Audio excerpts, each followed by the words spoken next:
My power windows were not working in my 300ZX. I ended up diagnosing what it was by looking at the power cables going to the window motor and seeing that they weren't displaying a voltage. The power cables are behind the door card, as is this black box. Upon researching on forums, I found out that this black box, inside of it is basically, it's a power amp unit, and it's used for the relays. So when you click down on the window, you hear it go tick, and then the windows start going down. That's what this box is for. And in my case, the box, one of the capacitors on the circuit board had leaked. It leaked and damaged partially the board.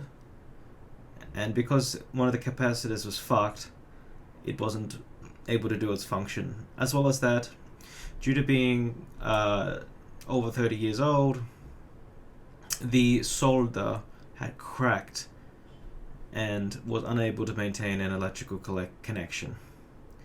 What I ended up doing is I ended up resoldering these connections. Key point, they didn't want to come unsoldered.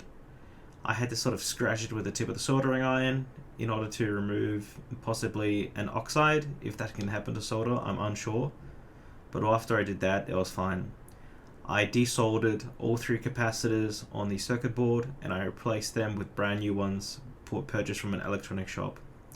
If you read the side of the capacitors, it will say what the value for microfarad, I think is the unit, should be, and voltage. It depends on your board, so I'm not going to give metrics on what they should be and shouldn't be. I think it may change. I decided to replace all 3 capacitors because one cracked or leaked. I'm sure the others were on their way to dying as well.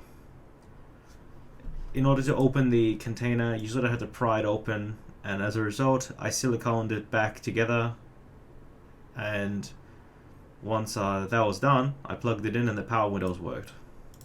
Anyways, that's it. Pretty simple video. Enjoy.